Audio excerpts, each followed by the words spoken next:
Selamat datang di Perpus Audio, Harry Potter dan Kamar Rahasia, penerbit PT Gramedia Pustaka Utama. Bab 5, Dedalu Perkasa. Akhir liburan musim panas datang terlalu cepat bagi Harry. Dia memang senang kembali ke Hogwarts. Tetapi sebulan bersama keluarga Weasley merupakan saat paling menyenangkan dalam hidupnya. Susah untuk tidak iri kepada Ron kalau dia teringat keluarga Dursley dan macam sambutan yang bisa diharapkannya kalau dia muncul kembali di Private Drive kali berikutnya. Pada malam terakhir mereka, Nyonya Weasley menyihir makan malam mewah yang mencakup semua makanan favorit Harry, ditutup dengan puding karamel yang menimbulkan air liur. Fred dan George mengakhiri malam itu dengan memasang kembang api filibuster. Kembang api itu memenuhi dapur dengan bintang-bintang merah dan biru yang memantul dari langit-langit ke dinding selama sedikitnya setengah jam. Kemudian tiba saatnya untuk minum secangkir coklat panas sebelum tidur. Perlu waktu lama untuk siap berangkat keesokan harinya. Mereka sudah bangun bersamaan dengan kokok ayam pagi-pagi sekali. Tetapi rasanya banyak sekali yang harus dilakukan. Nyonya Weasley berkelebat ke sana kemari sambil ngomel, mencari kaos kaki dan pena cadangan.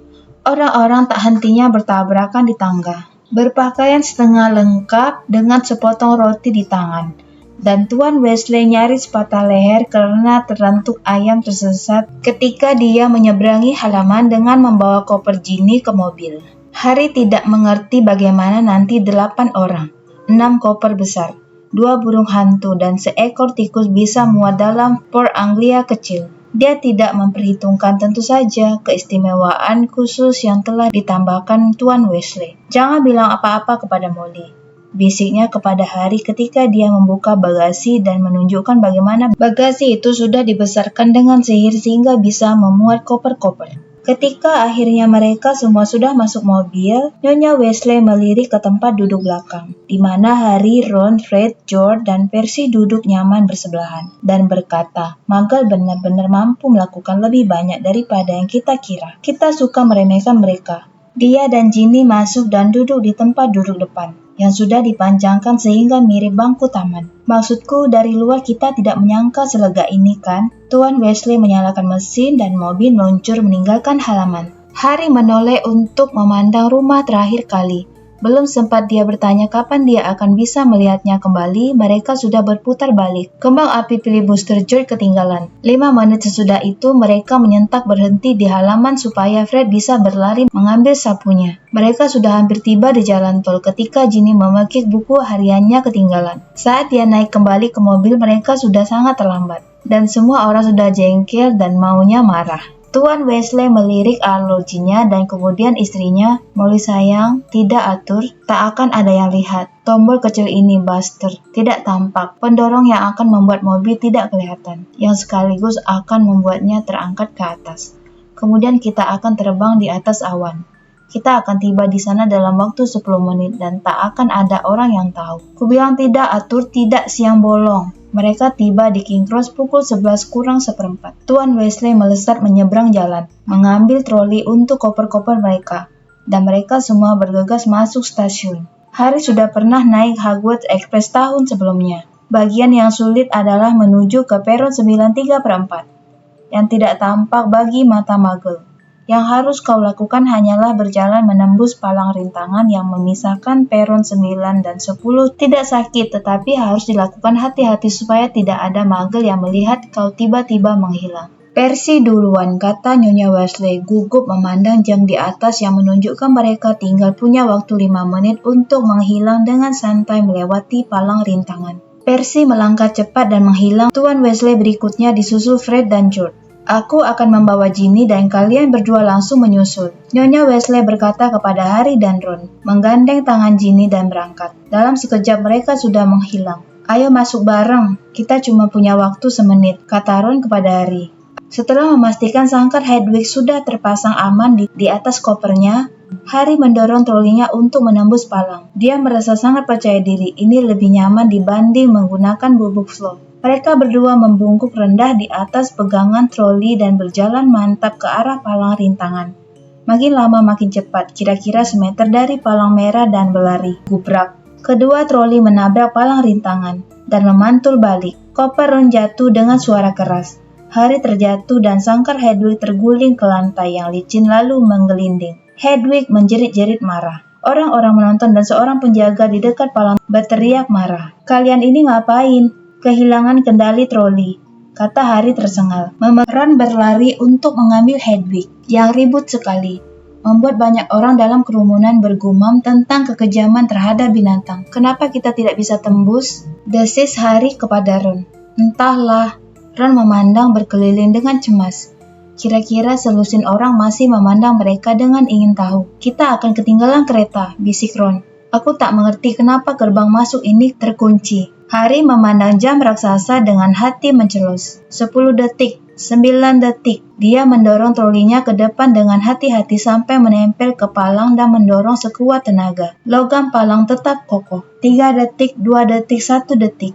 "Keretanya berangkat," kata Ron panik. "Keretanya sudah berangkat. Bagaimana kalau Mam dan Dad tidak bisa menembus gerbang? Kembali ke kita. Kau punya uang magel?" Harry tertawa hambar. "Sudah kira-kira 6 tahun ini keluarga Dursley tidak memberiku uang saku." Ron menempelkan telinganya ke palang yang dingin. "Tidak kedengaran apa-apa," katanya tegang. "Apa yang akan kita lakukan? Aku tak tahu berapa lama lagi Mam dan Dad bisa kembali ke kita." Mereka memandang berkeliling. Orang-orang masih mengawasi mereka, terutama gara-gara teriakan-teriakan Hedwig yang tak kunjung berhenti. "Kurasa lebih baik kita menunggu di mobil," kata Harry. "Kita menarik terlalu banyak perhatian." "Harry," seru Ron, matanya berbinar. "Mobil? Kenapa mobilnya? Kita bisa menerbangkan ke Hogwarts, tapi bukankah kita ketinggalan kereta betul? Dan kita harus ke sekolah kan? Dan bahkan penyihir di bawah umur diizinkan menggunakan sihir. Kalau keadaan benar-benar darurat, pasal 19 atau entah berapa dalam pembatasan hal-hal." Kepanikan Harry mendadak berubah menjadi kegairahan. "Kau bisa menerbangkannya? Tidak masalah," kata Ron, memutar trolinya menghadap pintu keluar. "Ayo cepat. Kalau bergegas kita masih akan bisa mengikuti Hogwarts Express." Mereka melewati kerumunan magel-magel yang ingin tahu, keluar dari stasiun dan kembali ke tepi jalan tempat Port Anglia Tour diparkir. Ron membuka bagasinya yang luas dengan sederet ketukan tongkatnya. Dengan susah payah mereka memasukkan kembali koper-koper mereka, meletakkan Hedwig di tempat duduk belakang dan duduk di tempat duduk depan. "Periksa apa ada yang melihat," kata Ron, menghidupkan mesin dengan ketukan tongkatnya juga. Harry menjulurkan kepala keluar jendela.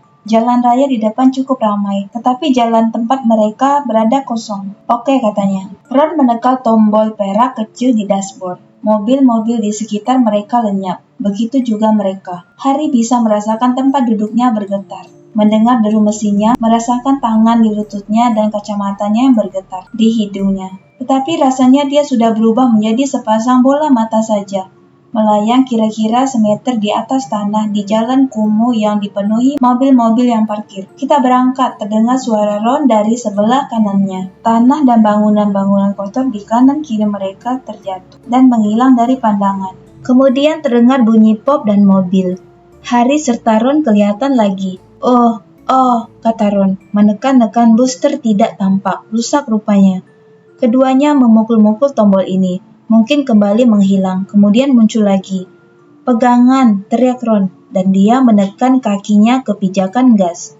Mereka langsung melesat ke dalam awan-awan rendah seperti wall dan segalanya berubah menjadi suram dan berkabut. "Sekarang bagaimana?" tanya Harry menatap dinding awan tebal yang menekan mereka dari segala penjuru. "Kita perlu melihat kereta apinya agar bisa melihat ke arah mana kita harus pergi," kata Ron. "Turun lagi cepat." Mereka turun lagi ke bawah awan-awan dan menyipitkan mata memandang ke bawah. "Aku bisa melihatnya," Harry berteriak. "Itu dia, itu, di sana." Hogwarts Express meluncur di bawah mereka seperti ular merah. "Ke utara," kata Ron, mengecek kompas di dashboard.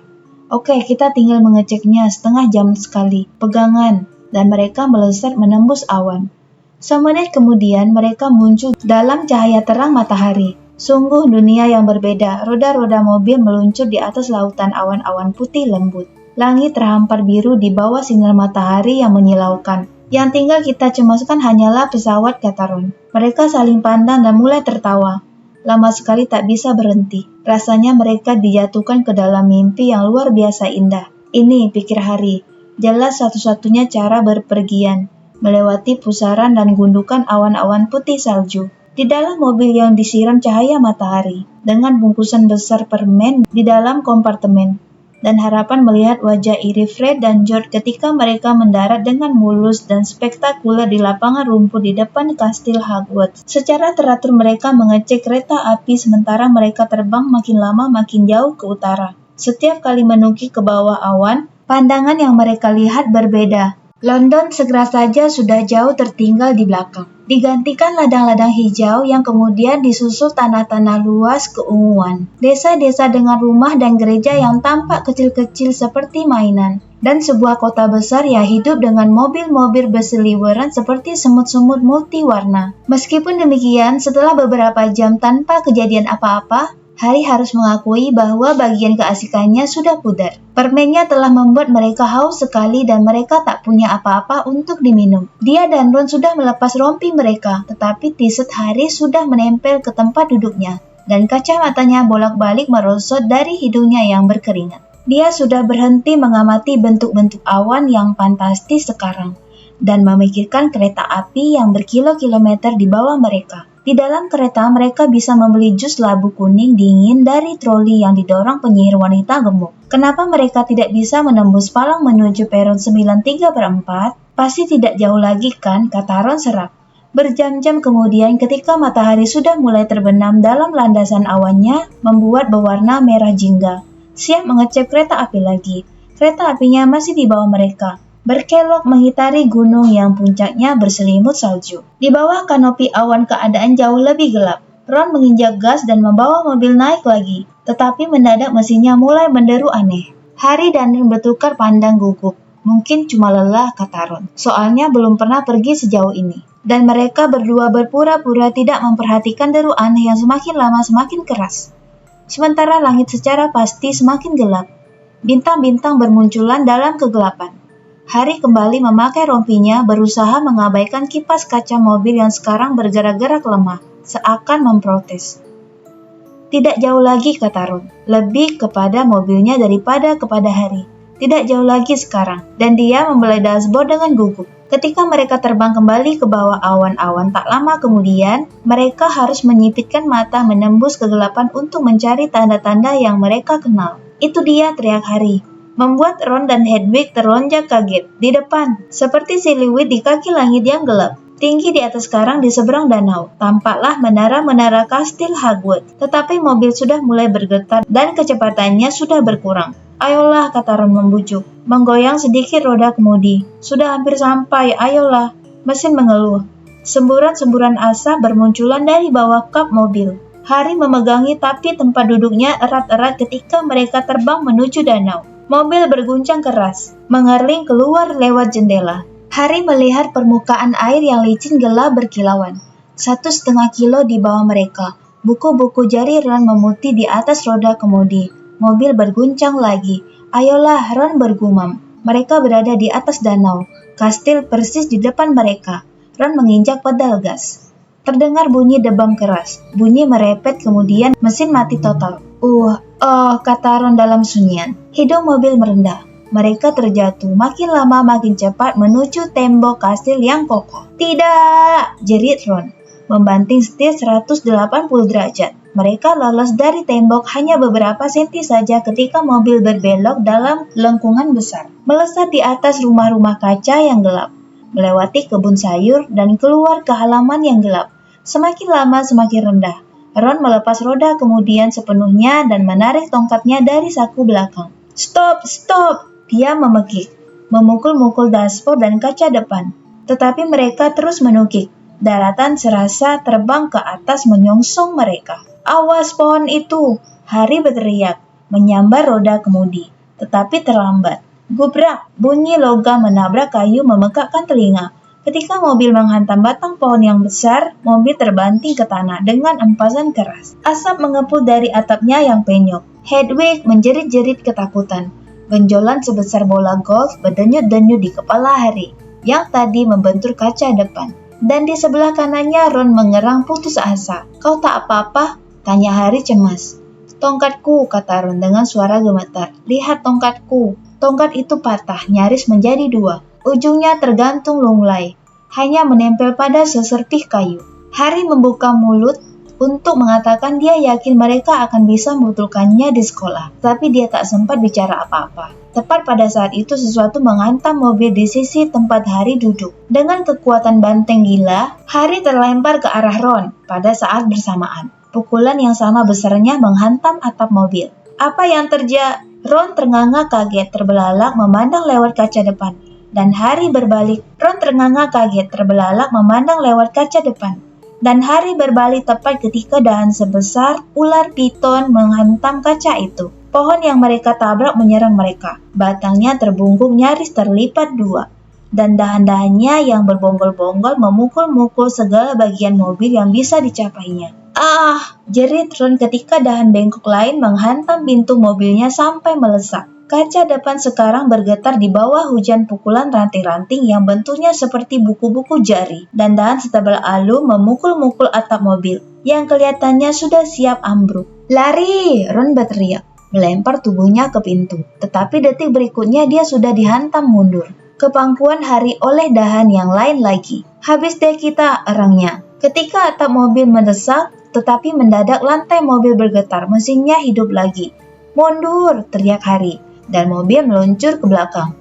Pohon itu masih mencoba memukuli mereka. Mereka bisa mendengar akar-akarnya berkerut ketika si pohon nyaris mencabut dirinya sendiri dalam usahanya memukul mereka yang meluncur menjauh dari jangkauan. Nyaris, sengal Ron. Saja, bagus sekali, Bill. Tetapi si mobil telah kehabisan kesabaran. Dengan dua bunyi berkelontang, pintu-pintu terbuka dan Harry merasa tempat duduknya terangkat miring. Lalu tahu-tahu dia sudah terlentang di tanah basah. Bunyi bak-buk keras memberitahunya bahwa mobil sedang mengeluarkan koper-koper mereka dari bagasi. Sangkar Hedwig melayang di udara dan jatuh terbuka. Burung hantu betina itu terbang keluar dengan jeritan marah dan terbang menuju kastil tanpa menoleh ke belakang. Kemudian mobil yang sudah melesak penyok tergores-gores dan berasap ini meluncur ke dalam kegelapan. Lampu belakangnya menyorot penuh kemarahan. Kembali! Ron meneriakinya sambil mengacung-acungkan tongkatnya. Dad akan membunuhku, tapi mobil itu menghilang dari pandangan seiring dengusan terakhir knalpotnya. Bisakah kau percayai nasib kita? Ratap Ron merana. Membungkuk untuk memungut kabel si tikus. Dari begitu banyak pohon yang bisa kita tabrak. Kita ternyata menabrak yang itu. Dia mengering lewat bahunya ke pohon tua itu, yang masih melambai-lambai dahan-dahannya dengan penuh ancaman. Ayo, kata Harry letih, lebih baik kita ke sekolah. Kedatangan mereka bukanlah kedatangan penuh kejayaan yang mereka bayangkan. Dengan badan kaku, memar, dan kedinginan, mereka meraih ujung koper mereka dan mulai menyeretnya terseok-seok mendaki bukit berumput menuju pintu besar dari kayu ek. Kurasa pestanya sudah mulai, kata Ron, menjatuhkan kopernya di kaki undakan dan diam-diam menyeberang untuk mengintip dari jendela yang terang benderang. Hei Harry, lihat, sedang acara seleksi. Harry bergegas mendekat dan berdua mereka mengintip ke dalam aula besar. Lilin-lilin tak terhitung banyaknya berterbangan di atas 4 meja panjang, membuat piring-piring dan piala emas di atasnya berkilauan.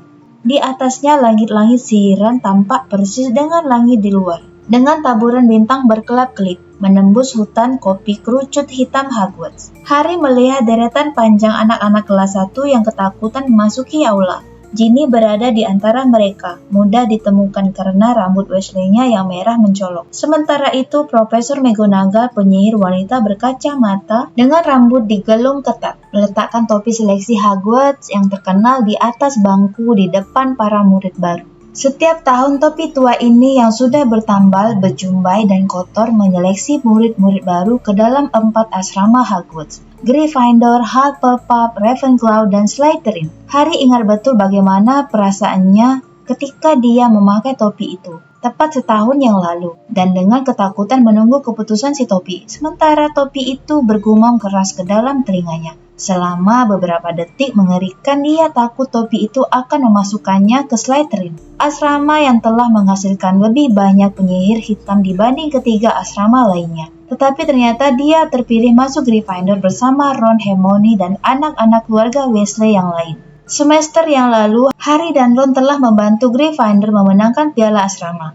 mengalahkan Slytherin untuk pertama kalinya dalam 7 tahun terakhir. Seorang anak laki-laki kecil berambut kelabu seperti tikus dipanggil ke depan untuk meletakkan topi itu di kepalanya. Matahari memandang melewati anak ini ke tempat Profesor Dumbledore, kepala sekolah yang duduk menonton seleksi ini dari meja guru. Jenggot panjangnya yang keperakan dan kacamata bulan separuh berkilauan tertimpa cahaya lilin. Beberapa kursi dari Dumbledore, Harry melihat Gilderoy Lockhart memakai jubah berwarna hijau toska, dan di ujung meja duduk Hagrid besar dan berbulu asik minum dari pialanya. Harry bergumam kepada Ron, ada kursi kosong di meja guru, di mana Snape? Profesor Snape adalah guru yang paling tidak disukai Harry. Harry kebetulan juga murid yang paling tidak disukai Snape. Snape yang kejam, sinis, dan tidak disukai oleh semua anak, kecuali anak-anak dari asramanya sendiri, Slytherin. Mengajar ramuan. Mungkin dia sakit, kata Ron penuh harap.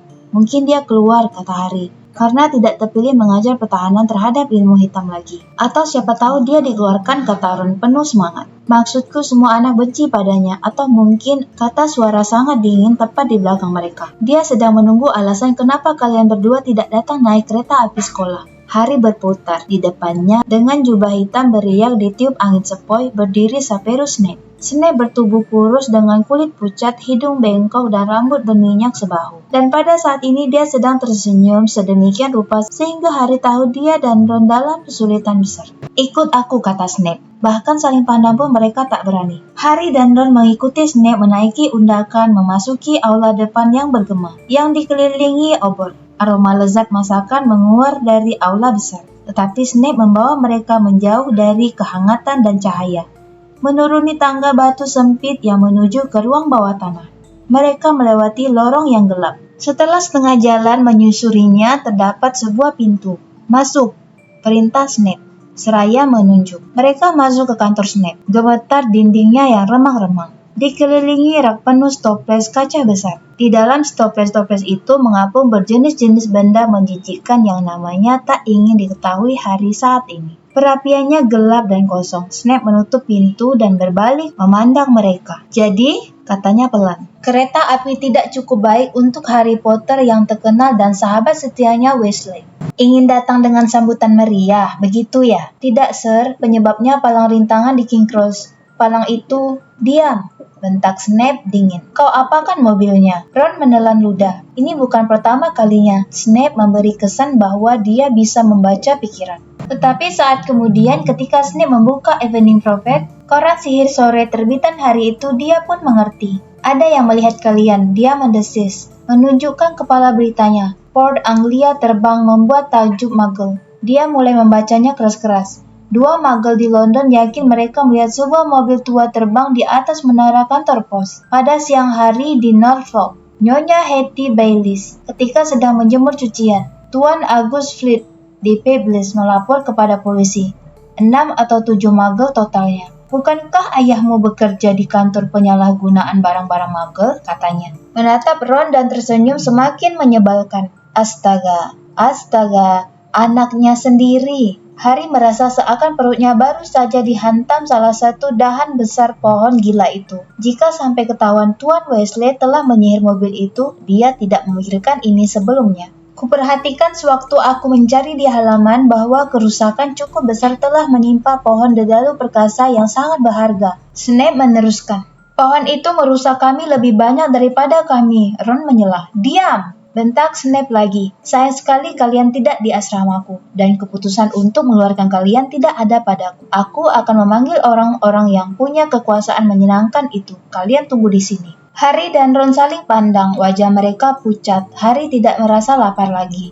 Dia malah merasa sangat mual. Dia berusaha tidak melihat sesuatu yang besar berlendir dalam cairan hijau di rak di belakang meja Snape. Kalau Snape memanggil Profesor McGonagall, kepala asrama Gryffindor, nasib mereka tak akan lebih baik. Dia mungkin lebih adil daripada Snape, tetapi disiplinnya ketat sekali. 10 menit kemudian Snape muncul kembali, dan benar saja, Profesor McGonagall lah yang menemaninya. Harry sudah pernah melihat Profesor McGonagall marah dalam beberapa kesempatan. Tetapi entah apakah dia sudah lupa betapa tipisnya bibir Profesor McGonagall kalau sedang marah. Atau Harry belum pernah melihatnya semarah ini. Profesor McGonagall mengangkat tongkatnya begitu dia memasuki ruangan. Harry dan Ron bergenyit. tetapi dia cuma menunjuk ke perapian kosong yang apinya langsung berkobar menyala. "Duduk," katanya, dan mereka berdua mundur untuk duduk di kursi dekat perapian. "Jelaskan," katanya. Kacamatanya berkilat-kilat menyeramkan. Ron langsung bercerita mulai dengan palang rintangan di stasiun yang menolak mereka lewati. "Jadi kami tak punya pilihan, Profesor. Kami tidak bisa naik kereta api. Kenapa kalian tidak mengirim surat lewat burung hantu?"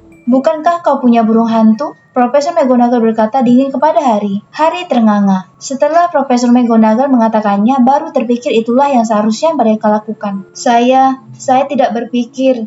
"Jelas sekali kau memang tidak berpikir," kata Profesor McGonagall. Terdengar ketukan di pintu kantor dan Snape, yang sekarang kelihatan lebih senang dari sebelumnya, membukanya. Di depan pintu berdiri kepala sekolah Profesor Dumbledore. Seluruh tubuh Harry langsung kaku. Dumbledore kelihatan muram. Tidak seperti biasanya. Dia menunduk memandang mereka lewat hidung bengkoknya, dan Harry mendadak ingin sekali dirinya dan Ron masih dipukuli oleh si dedalu perkasa. Sunyi lama sekali, kemudian Dumbledore berkata, "Tolong jelaskan kenapa kalian melakukan ini. Akan lebih baik jika dia berteriak." Harry memberi kekecewaan dalam suaranya. Entah karena apa, dia tidak sanggup menatap mata Dumbledore, maka dia bicara kepada lututnya.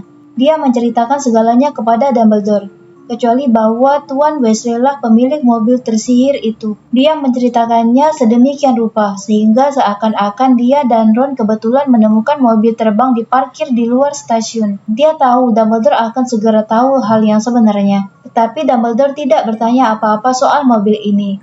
Ketika Harry sudah selesai bercerita, Dumbledore hanya terus memandang mereka lewat kacamatanya. "Kami akan mengambil barang-barang kami," kata Ron dengan suara putus asa. "Kau bicara apa, Weasley?" bentak Profesor McGonagall. "Bukankah kami dikeluarkan?" kata Ron. "Tidak hari ini, Tuan Weasley," kata Dumbledore. "Tetapi aku harus menekankan kepada kalian berdua betapa seriusnya tindakan kalian. Aku akan menulis kepada keluarga kalian berdua malam ini. Aku juga harus memperingatkan kalian bahwa jika kalian melakukan hal seperti ini lagi, aku tak akan punya pilihan selain mengeluarkan kalian." Snape tampak kecewa sekali. Dia berdeham dan berkata, "Profesor Dumbledore, kedua anak ini telah melanggar dekret pembatasan masuk akal bagi penyihir di bawah umur, menyebabkan kerusakan serius pada pohon tua yang sangat berharga.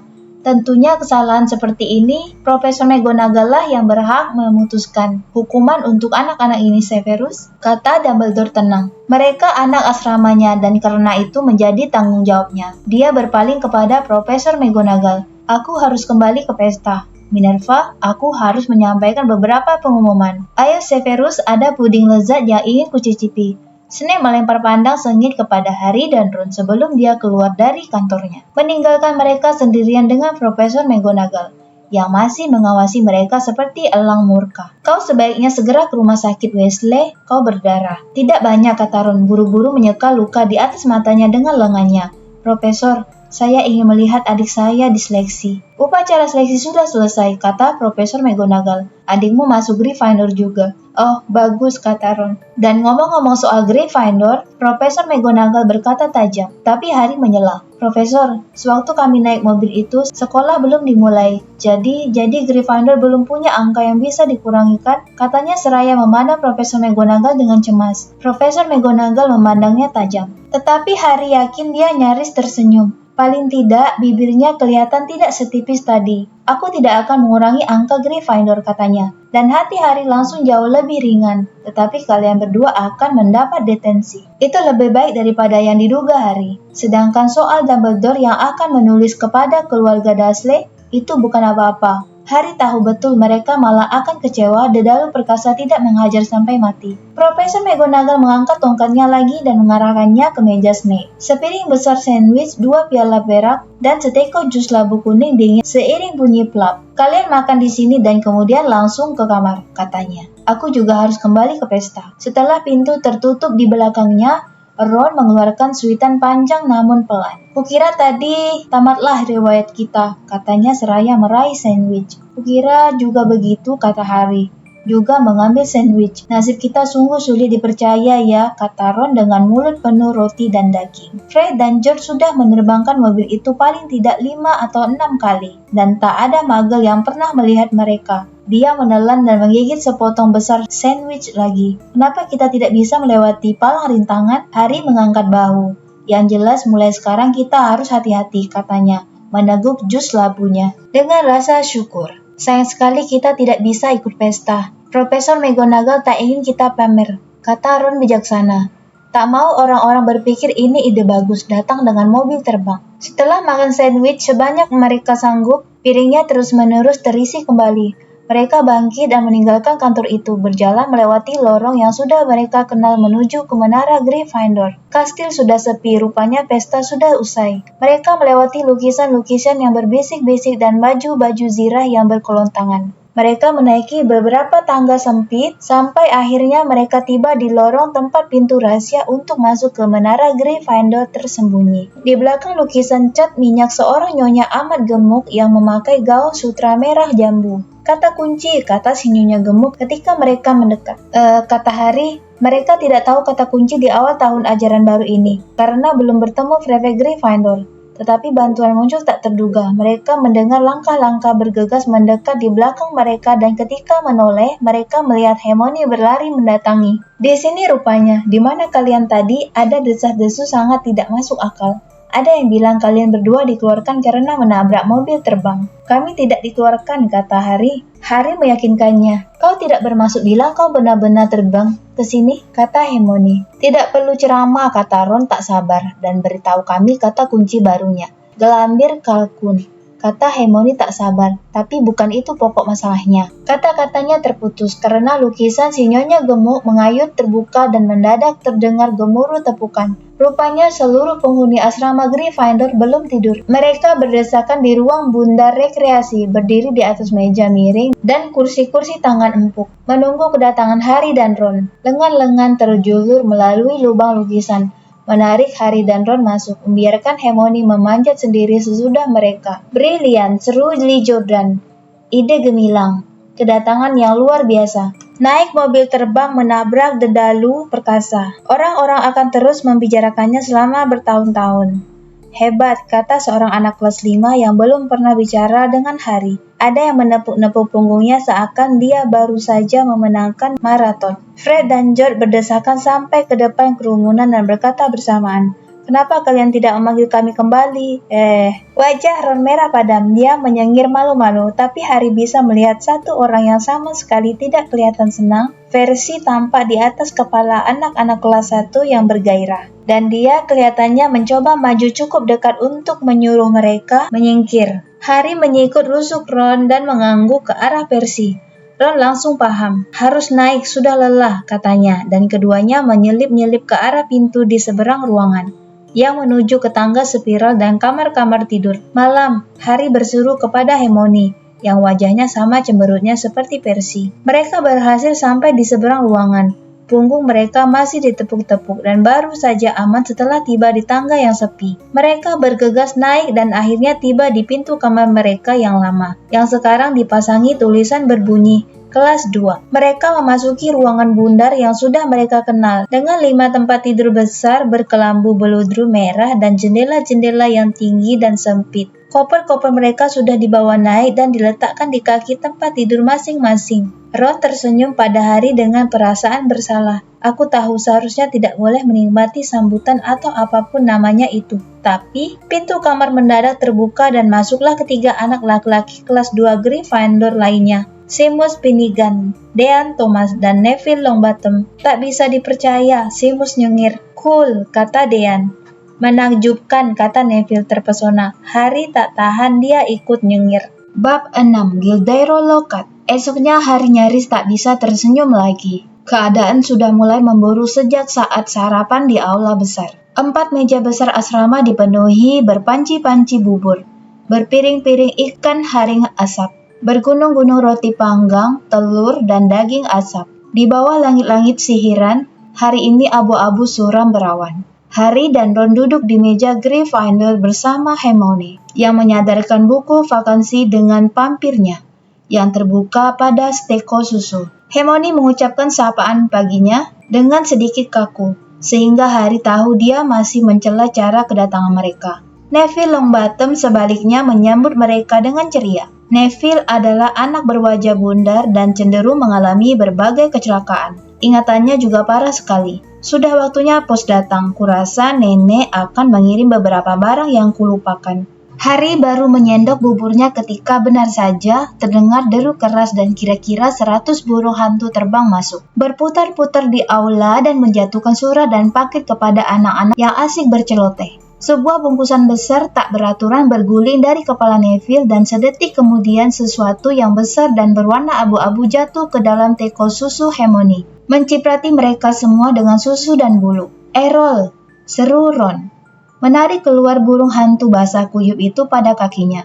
Errol terpuruk, pingsan. Di atas meja, kakinya mencuat ke atas dan sebuah amplop merah tergigit di paruhnya. "Oh, tidak," Ron memekik panik. "Tidak apa-apa, dia masih hidup," kata Hermione, menekan-nekan Errol lembut dengan ujung jarinya. "Bukan itu, tapi itu." Ron menunjuk amplop merah di paruh Errol. Amplop itu kelihatan biasa saja bagi Harry. Tapi Ron dan Neville memandangnya ketakutan seakan amplop itu meledak setiap saat. "Ada apa?" tanya Harry. "Mom, dia mengirimku howler."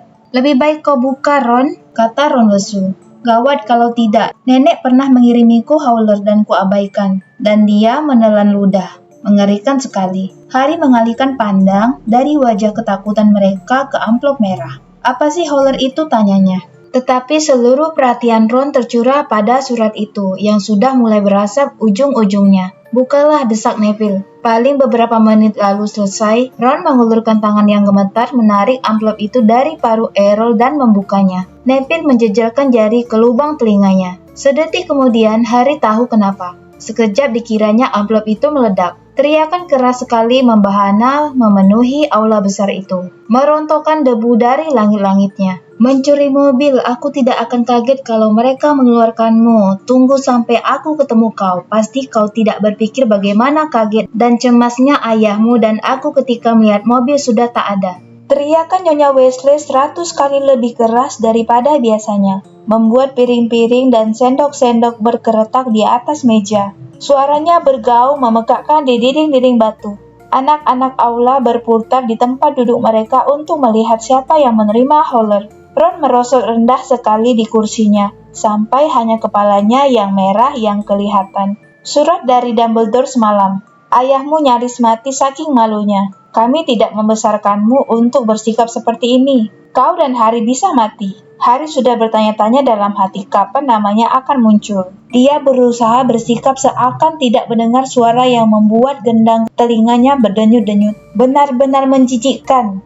Ayahmu akan diintegrasi di kantornya. Salahmu sepenuhnya, dan kalau melanggar peraturan lain sedikit saja, kami akan langsung membawamu pulang." Aula sunyi senyap. Amplop merah yang terjatuh dari tangan Ron menyala lalu tergulung menjadi abu. Harry dan Ron duduk terpaku, seakan baru disapu gelombang besar. Beberapa anak tertawa dan sedikit demi sedikit celoteh ramai mulai terdengar lagi. Hermione menutup buku vakansi dengan pampir dan menunduk memandang puncak kepala Ron. "Aku tak tahu apa yang kau harapkan, Ron, tapi kau..." "Jangan bilang aku layak menerimanya," gertak Ron. Harry mendorong buburnya menjauh. Dia merasa sangat bersalah. Tuan Weasley akan diinterogasi di kantornya, setelah kebaikan Tuan dan Nyonya Weasley terhadapnya selama musim panas. Tetapi dia tak punya banyak waktu untuk berlama-lama mencemaskan hal ini. Profesor McGonagall berjalan mengelilingi meja Gryffindor, membagikan jadwal. Harry mengambil jadwalnya dan melihat 2 jam pertama mereka adalah herbologi, bareng dengan Hufflepuff. Harry, Ron, dan Hermione meninggalkan kastil bersama-sama, menyeberangi kebun sayur dan menuju ke rumah-rumah kaca, tempat tanaman-tanaman gaib dipelihara. Paling tidak Howler sudah menghasilkan satu hal baik. Hermione kelihatannya berpendapat mereka sudah cukup mendapat hukuman dan sudah ramah seperti biasa. Mendekati rumah-rumah kaca, mereka melihat anak-anak lain sudah berdiri di depannya, menunggu Profesor Sprout. Harry, Ron, dan Hermione baru saja bergabung dengan mereka ketika Profesor Sprout muncul di seberang halaman berumput, ditemani Gilderoy Lockhart, dan dengan entakan rasa bersalah lagi, Harry melihat Dedalu Perkasa di kejauhan. Beberapa dahannya sekarang memakai kain gendongan. Profesor Sprout adalah penyihir wanita pendek gemuk yang memakai topi bertambal di atas rambutnya yang berterbangan. Biasanya wajah dan pakaiannya berlumuran tanah, dan kukunya akan membuat bibi Petunia pingsan. Gilderoy Lockhart sebaliknya sangat rapi dan bersih. Jubahnya yang berwarna hijau toska melambai. Rambutnya yang keemasan berkilau di bawah topi hijau toska berpelipit emas yang bertengger sempurna di atas kepalanya. "Oh, halo anak-anak," sapa Lockhart, tersenyum kepada kerumunan anak-anak. Baru saja menunjukkan kepada Profesor Sprout bagaimana mengobati Dedalu Perkasa, tapi aku tak mau kalian mengira aku lebih pintar dari dia dalam herbologi. Kebetulan saja aku pernah bertemu beberapa tanaman eksotis dalam perjalananku. Rumah kaca nomor 3 hari ini, anak-anak, kata Profesor Sprout yang kelihatan jelas jengkel, tidak ceria seperti biasanya. Terdengar gumam tertarik, selama ini mereka cuma belajar di rumah kaca nomor 1. Rumah kaca nomor 3 berisi tanaman yang jauh lebih menarik dan berbahaya. Profesor Sprout menarik kunci besar dari ikat pinggangnya dan membuka pintu. Terendus oleh hari bau tanah lembab dan pupuk, bercampur dengan wangi tajam bunga-bunga sebesar payung yang bergantungan dari langit-langit. Harry baru mau mengikuti Ron dan Hermione masuk ketika tangan Lockhart terjulur. "Harry, aku ingin bicara. Kau tidak keberatan kalau dia terlambat beberapa menit kan, Profesor Sprout?" Dinilai dari cibiran Profesor Sprout, dia sebetulnya keberatan. Tetapi Lockhart berkata, "Terima kasih," dan menutup pintu rumah kaca di depan wajah Profesor Sprout. "Harry," kata Lockhart. Giginya yang putih besar-besar berkilauan tertimpa cahaya matahari ketika dia menggelengkan kepala. "Harry. Saking kagetnya Harry tidak bicara apa-apa. Waktu aku dengar, ya tentu saja, semua itu salahku. Rasanya ingin kutendang diriku sendiri. Harry sama sekali tak mengerti apa yang dibicarakannya. Dia baru akan berkata begitu ketika Lockhart meneruskan. "Belum pernah aku seterkejut itu. Menerbangkan mobil ke Hogwarts. Ya, tentu saja, aku langsung tahu kenapa kau lakukan itu. Jelas sekali, Harry. Hebat sekali bagaimana dia bisa menunjukkan masing-masing giginya yang berkilauan bahkan pada saat dia tidak bicara. Kuberi kau sekecap kepopuleran kan?" kata Lockhart. "Kau langsung ketularan. Kau tampil di halaman depan surat kabar bersamaku dan aku tak bisa menunggu lebih lama untuk tampil lagi." "Oh tidak, Profesor, begini. Harry, kata Lockhart, mengulurkan tangan mencengkeram bahu Harry. "Aku mengerti, wajar menginginkan lebih kalau kau sudah pernah mencicipinya. Dan aku menyalahkan diriku sendiri karena memberimu itu. Karena pasti akan mempengaruhi pikiranmu. Tapi nak, kau tak bisa menerbangkan mobil untuk mencoba membuat dirimu diperhatikan. Jangan buru-buru, oke? Masih banyak waktu untuk semua itu, kalau kau sudah lebih besar." Ya, aku tahu apa yang kau pikirkan. Gampang dia ngomong begitu. Dia kan sudah jadi penyihir internasional yang terkenal. Tetapi waktu aku masih 12 tahun, aku bukan siapa-siapa seperti kau sekarang. Malah lebih bukan siapa-siapa lagi. Maksudku beberapa orang sudah dengar tentang kau kan, segala kejadian dengan dia yang namanya tak boleh disebut. Dia mengerling ke bekas luka sambaran kilat di dahi Harry. Aku tahu, itu tidak sehebat memenangkan kontes senyum paling menawan, Witch Weekly mingguan penyihir wanita selama 5 kali berturut-turut. Seperti yang kualami, tapi itu sudah permulaan Harry, itu sudah permulaan. Dia mengerdi bersemangat kepada Harry dan pergi. Harry berdiri terpaku selama beberapa detik, kemudian ingat bahwa dia seharusnya ada dalam rumah kaca. Membuka pintunya dan menyelinap ke dalam. Profesor Sprout sedang berdiri di belakang bangku di tengah rumah kaca. Kira-kira 20 pasang penutup telinga tergeletak di bangku itu. Ketika Harry sudah mengambil tempat di antara Ron dan Hermione, Profesor Sprout berkata, "Kita akan mengganti pot mandrake hari ini." Nah, adakah yang bisa menjelaskan kegunaan mandrake? Tak ada yang heran ketika tangan Hermione paling dulu terangkat. Mandrake atau mandragora adalah restoratif atau obat penyembuh yang sangat manjur, kata Hermione. Terdengar seperti biasanya seakan dulu sudah menelan seluruh buku pelajarannya. Mandrake digunakan untuk mengembalikan orang yang sudah ditransfigurasi atau dikutuk ke wujudnya semula. Bagus sekali 10 angka untuk Gryffindor, kata Profesor Sprout. Mandrake merupakan bahan paling penting bagi banyak obat penangkal racun. Meskipun demikian, mandrake juga berbahaya. Siapa yang tahu kenapa? Tangan Hermione nyaris menyenggol kacamata Harry ketika mengacung ke atas lagi.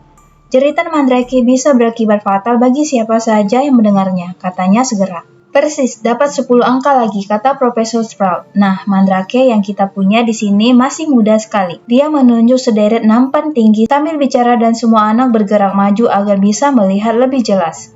Kira-kira 100 tanaman kecil yang menggerumbul seperti jambul berwarna hijau keunguan tumbuh berderet-deret dalam nampan itu. Kelihatannya biasa saja bagi Harry, yang sama sekali tak paham apa yang dimaksud Hermione dengan jeritan Mandrake. Masing-masing ambil sepasang tutup telinga, kata Profesor Sprout. Terjadi kehebohan ketika masing-masing tersebut mengambil tutup telinga yang bukan merah jambu dan berbulu. Kalau aku minta dipakai, pastikan telinga kalian tertutup sepenuhnya, kata Profesor Sprout. Kalau sudah aman untuk membuka tutup telinga, aku beri tanda dengan mengangkat ibu jari. Siap pasang tutup telinga. Harry memasang tutup telinganya, langsung tak terdengar bunyi apapun. Profesor Sprout memasang tutup telinga merah jambu berbulu ke telinganya. Menggulung lengan jubahnya, memegang erat salah satu tanaman dan menariknya kuat-kuat. Harry terpekik kaget tapi tak ada yang mendengarnya. Alih-alih akar, seorang bayi kecil berlumpur dan sangat jelek tercabut dari tanah. Daun-daun tumbuh di kepalanya. Kulitnya pucat kehijauan, bercak-bercak dan dia menangis menjerit-jerit keras sekali. Profesor Sprout mengambil pot besar dari bawah meja dan mencemplungkan si Mandrake ke dalamnya, menimbuninya dengan kompos hitam lembab sampai tinggal gerumbul daunnya yang kelihatan. Profesor Sprout menyeka tangannya,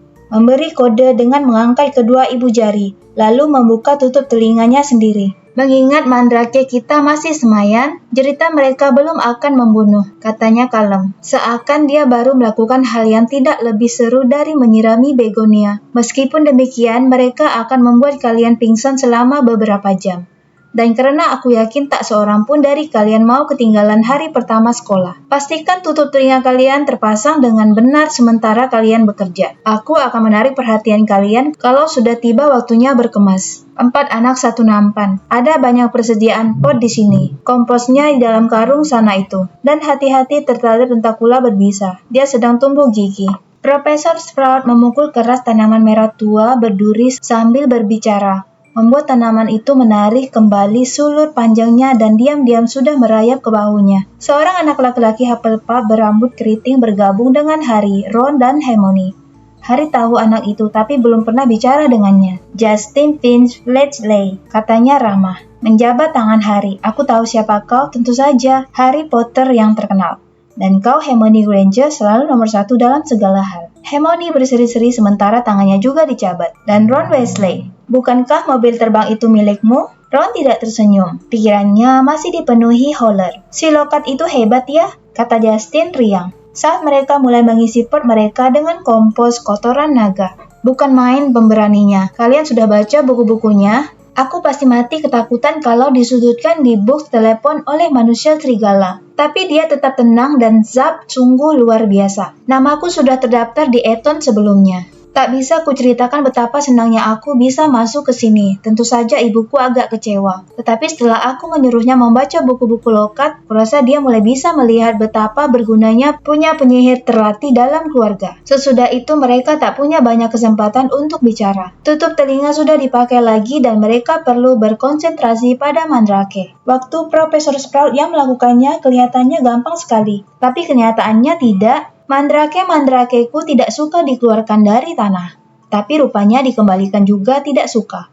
Mereka menggeliat, menendang, memukul-mukul dengan tinju mereka yang tajam dan menggertak-gertakkan gigi. Harry menghabiskan 10 menit sendiri untuk memasukkan kembali satu mandrake gemuk ke dalam pot. Pada akhir pelajaran, Harry seperti juga yang lain berkeringat, badannya sakit semua, dan berlumur tanah. Mereka berjalan lesu kembali ke kastil untuk mandi. Setelah itu, anak-anak Gryffindor bergegas untuk pelajaran transfigurasi. Pelajaran Profesor McGonagall selalu susah, tetapi hari ini istimewa susahnya. Segala sesuatu yang telah dipelajari Harry selama 1 tahun kelihatannya sudah merembes keluar dari kepalanya selama musim panas. Dia disuruh mengubah kumbang menjadi kancing, tapi yang berhasil dilakukannya hanyalah membuat si kumbang banyak berolahraga, karena si kumbang berlarian di atas meja menghindari tongkatnya. Ron menghadapi masalah yang lebih parah. Dia sudah menambal tongkatnya selotip sihir, tapi rupanya tongkatnya sudah kelewat rusak dan tak bisa diperbaiki. Tongkat itu berkali-kali berderik dan mengeluarkan bunga api pada saat-saat yang tak terduga. Dan setiap kali Ron mencoba mentransfigurasi kumbangnya, tongkat itu menyelubunginya dengan asap tebal abu-abu yang baunya seperti telur busuk. Karena tak bisa melihat apa yang dilakukannya, Tanpa disengaja kumbangnya terpencet sikunya sampai mati dan dia terpaksa minta kumbang baru. Profesor McGonagall tidak senang melihatnya. Harry lega mendengar bunyi bel makan siang. Otaknya terasa bagai spons yang diperas. Semua orang meninggalkan ruang kelas, kecuali dia dan Ron yang menyabit-nyabitkan tongkatnya dengan sebal ke meja. Tolol, tak berguna. Tulis surat ke rumah minta ganti. Harry menyarankan ketika tongkat itu mengeluarkan sederet letusan keras seperti petasan. Oh ya, biar dapat holler lagi, kata Ron, menjejalkan tongkatnya yang sekarang berdesis ke dalam tasnya. Salahmu sendiri tongkatmu patah. Mereka turun untuk makan siang. Suasana hati Ron tidak menjadi lebih baik melihat Hermione memamerkan kepada mereka segenggam kancing jaket sempurna yang dihasilkannya dalam pelajaran transfigurasi. Sore ini pelajaran apa? Tanya Harry buru-buru mengubah topik pembicaraan. Pertahanan terhadap ilmu hitam, jawab Hermione segera. Kenapa, tuntut Ron? Menyambar daftar pelajaran Hermione. Kau menggarisbawahi semua pelajaran Lockhart dengan hati kecil-kecil. Dengan marah, Hermione merebut kembali daftar pelajarannya, wajahnya merah. Mereka menyelesaikan makan siang lalu ke halaman. Udara mendung. Hermione duduk di undakan dan membenamkan hidungnya ke buku vakansi dengan pampir lagi. Harry dan Ron berdiri mengobrol tentang Quidditch selama beberapa menit sebelum Harry sadar bahwa ada yang mengawasinya. Mendongak, dia melihat anak laki-laki sangat kecil berambut seperti tikus yang semalam dilihatnya sedang memakai topi seleksi. Anak itu terpesona menatap Harry. Dia memegangi sesuatu yang kelihatannya seperti kamera biasa magel. Begitu Harry memandangnya, wajah anak itu langsung merah padam. Baik-baik saja Harry, aku Colin Creevy, katanya terengah. Ragu-ragu maju selangkah. Aku juga di Gryffindor. Apakah menurutmu? Tidak apa. Apakah kalau... Bolehkah aku mengambil fotomu? Katanya. Mengangkat kameranya penuh harap. Foto? Harry mengulang dengan pandangan kosong. Supaya aku bisa membuktikan aku sudah bertemu kau, kata Colin Creevy bersemangat. Maju lebih dekat lagi. Aku tahu segalanya tentang kau. Semua orang sudah cerita padaku tentang bagaimana kau selamat ketika kau tahu siapa mencoba membunuhmu dan bagaimana dia menghilang dan segalanya dan bahwa kau punya bekas luka sambaran kilat di dahimu. Matanya menyusuri batas rambut Harry dan anak laki-laki yang sekamar denganku bilang kalau aku mencetak filmnya dengan ramuan yang benar. Gambarnya akan bergerak-gerak. Colin menghela napas panjang, bergairah sekali dan berkata, luar biasa sekali di sini ya. Aku tak pernah tahu segala hal aneh-aneh yang kulakukan itu sihir. Sampai aku menerima surat dari Hogwarts. Ayahku pengantar susu, dia juga tidak percaya. Jadi aku memotret banyak-banyak untuk dikirim kepada ayahku di rumah. Dan akan bagus sekali kalau aku punya satu fotomu. Dia menatap Harry dengan pandangan memohon. Mungkin temanmu bisa memotretkannya dan aku boleh berdiri di sebelahmu. Dan kemudian maukah kau menandatanganinya? Foto bertanda tangan? Kau membagikan foto bertanda tangan, Potter? Keras dan pedas. Suara Draco Malfoy bergaung di seluruh halaman. Dia berhenti tepat di belakang Colin. Diapit seperti biasanya di Hogwarts oleh dua kroninya yang besar dan kejam, Crabbe dan Goyle.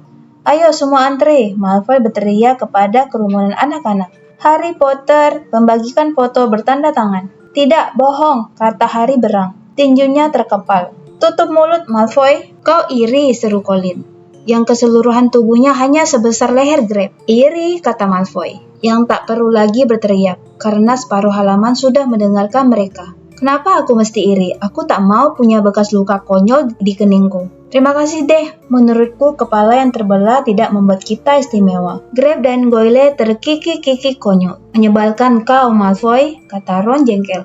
Crabbe berhenti tertawa dan mulai menggosok buku jarinya yang besar-besar dan lagak mengancam. Hati-hati Weasley, ejek Malfoy. Jangan sampai bikin kesulitan lagi. Nanti terpaksa ibumu datang untuk menjemputmu dari sekolah.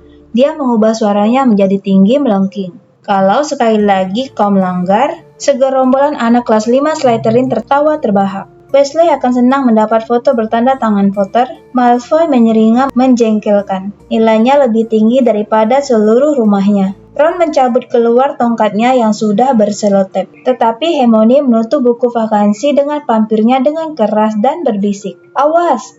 Ada apa ini? Ada apa ini? Gilderoy Lockhart berjalan mendekati mereka. Jubah hijau toskanya berkibar di belakangnya. Siapa yang membagikan foto bertanda tangan? Harry baru mau menjawab, tapi disela oleh Lockhart yang merangkul bahunya dan berkata menggelegar. Gembira. Mestinya tak perlu tanya, kita bertemu lagi, Harry.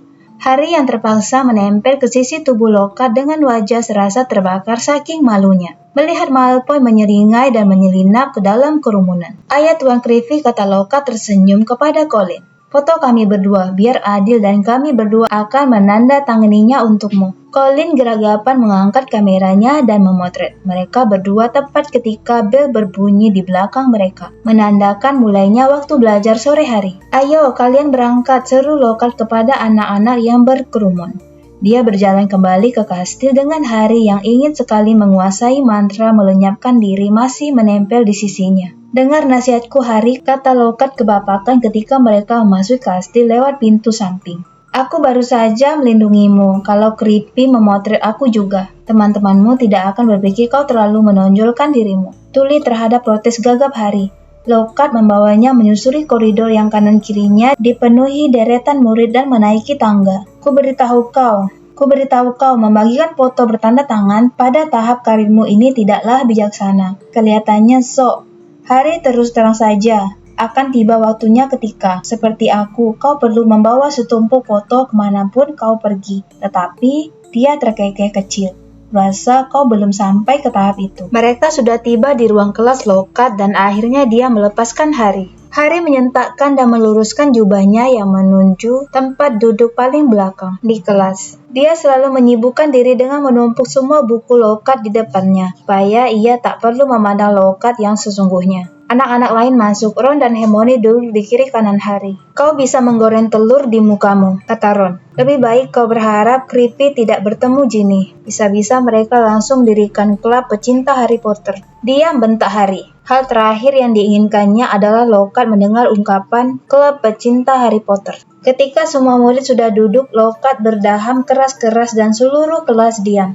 Dia berjangkau ke depan, mengambil buku tamasya dengan troll milik Neville, dan mengangkatnya untuk menunjukkan fotonya sendiri yang mengedip-ngedip di sampul buku. "Aku," katanya seraya menunjuk fotonya dan ikut mengedip juga. "Gilderoy Lockhart, Order of Merlin, kelas ketiga. Anggota kehormatan Liga Pertahanan Terhadap Ilmu Hitam, dan 5 kali memenangkan kontes senyum paling menawan Witch Weekly. Tapi aku tidak bicara tentang itu. Aku tidak mengusir Bence, si hantu perempuan, dengan tersenyum kepadanya. Dia menunggu anak-anak tertawa. Beberapa tersenyum. Kulihat kalian sudah membeli 1 set lengkap bukuku. Bagus. Kupikir hari ini kita akan mulai dengan kuis kecil. Tak perlu khawatir, cuma mengecek sejauh mana kalian sudah membacanya. Berapa banyak yang sudah kalian serap." Sesudah membagikan kertas ulangan, Lockhart kembali ke depan kelas dan berkata, "Kalian punya waktu 30 menit mulai sekarang." Harry menunduk memandang kertasnya dan membaca. 1. Apa warna favorit Gilderoy Lockhart?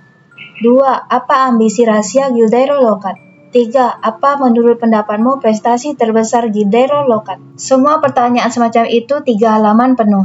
Sampai 54. Kapankah hari ulang tahun Gilderoy Lockhart dan hadiah apakah yang ideal untuknya? Setengah jam kemudian, Lockhart mengumpulkan kertas-kertas dan membuka-bukanya di depan kelas. Cek, hampir tak ada yang ingat bahwa warna favoritku ungu. Kusebutkan dalam yakin dengan Yeti. Beberapa dari kalian perlu membaca mengembara dengan manusia serigala lebih teliti. Jelas-jelas kusebutkan di bab 12 bahwa hadiah ulang tahunku yang ideal bagiku adalah harmoni di antara penyihir dan orang-orang non-penyihir. Meskipun aku tak akan menolak sebotol besar whisky api tua Ogden. Ron sekarang menatap Lockhart dengan ekspresi tak percaya. Seamus Finnegan dan Dean Thomas yang duduk di depan sampai berguncang berusaha menahan tawa. Hermione sebaliknya mendengarkan Lockhart dengan penuh perhatian, dan tersentak kaget ketika Lockhart menyebut namanya. Tetapi Miss Hermione Granger tahu bahwa ambisi rahasiaku adalah membersihkan dunia dari kejahatan, dan memasarkan rangkaian produk perawatan rambutku sendiri. Anak pintar. Bahkan, dia membalik kertas Hermione. Betul semua. Yang mana Miss Hermione Granger? Hermione mengangkat tangannya yang gemetar. Luar biasa. Lockhart tersenyum. Sungguh luar biasa. 10 angka untuk Gryffindor. Nah, kembali ke pelajaran. Dia menunduk ke belakang mejanya dan mengangkat sangkar besar berselubung ke atasnya. Sekarang, awas. Tugaskulah mempersenjatai kalian untuk menghadapi makhluk-makhluk paling mengerikan yang dikenal di dunia sihir. Kalian mungkin akan menghadapi ketakutan terbesar kalian di ruangan ini. Asal tahu saja, malapetaka tak akan menimpa kalian selama aku di sini. Yang kuminta hanyalah kalian tetap tenang. Di luar kemauannya, Harry melongok dari balik buku untuk melihat sangkar lebih jelas. Lockhart meletakkan tangannya di atas selubung. Dan Dean Simmons sudah berhenti tertawa sekarang. Neville gemetar ketakutan di tempat duduknya di deretan paling depan. Kuminta kalian jangan menjerit, kata Lockhart dengan suara rendah. Jeritan kalian bisa memprovokasi mereka. Sementara seluruh kelas menahan nafas, Lockhart menyentakkan selubungnya. Ya, katanya dramatis. Fiksi Cornwall yang baru ditangkap. Seamus Finnegan tak bisa lagi menahan diri. Dia mengeluarkan dengus tawa yang bahkan oleh Lockhart sekalipun tak bisa ditafsirkan sebagai jerit ketakutan. Ya, dia tersenyum kepada Seamus.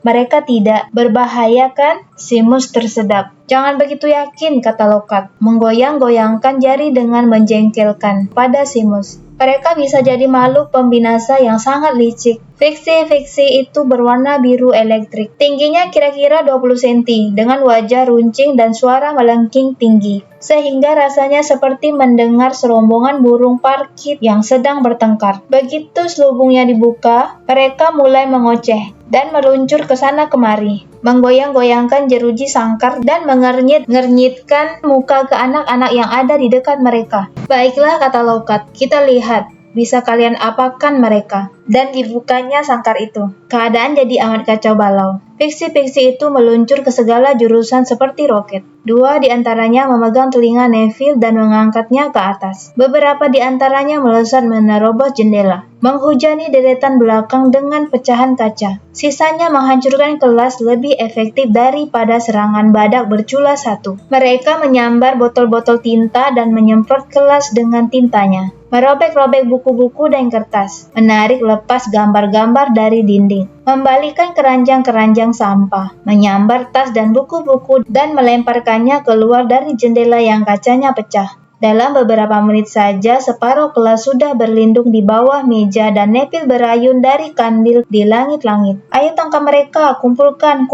mereka cuma fiksi. Lockhart berteriak-teriak. Dia menggulung lengan jubahnya, melambaikan tongkatnya dan berseru, "Peski fiksi Pesternomi." Sama sekali tak ada pengaruhnya. Salah satu fiksi itu merebut tongkat Lockhart dan melemparkannya keluar jendela juga. Lockhart menelan ludah dan bersembunyi di bawah mejanya sendiri. Nyaris saja, gepeng, kejatuhan Neville, yang terjatuh sedetik kemudian karena kandilnya terlepas. Bel berbunyi dan semua berebut berlari ke pintu. Dalam ketenangan yang menyusur, Lockhart berdiri, melihat Harry, Ron, dan Hermione yang hampir sampai di pintu dan berkata, "Nah, kuminta kalian bertiga menangkap sisanya dan memasukkannya kembali ke dalam sangkar." Dia melewati mereka dan cepat-cepat menutup pintu di belakangnya. "Kalian percaya dia?" raung Ron kesakitan, ketika salah satu fiksi yang tersisa menggigit telinganya. "Dia cuma ingin memberi kita pengalaman langsung," kata Hermione, "membuat dua fiksi tak bisa bergerak dengan mantra pembeku dan menjejalkan mereka kembali ke dalam sangkar." "Pengalaman langsung," kata Harry yang berusaha menangkap fiksi yang menari-nari menjauh dengan lidah terjulur. "Hermione, dia sama sekali tidak tahu apa yang dilakukannya." "Omong kosong," kata Hermione. "Kau sudah membaca buku-bukunya. Lihat saja hal-hal luar biasa yang sudah dilakukannya." "Yang katanya sudah dilakukannya," gumam Ron. Terima kasih sudah mengunjungi channel Audio Perpus. Berikan saran dan komen, dan kamu juga bisa request buku cerita apa yang ingin aku bacakan. Sampai jumpa di Audio Perpus selanjutnya.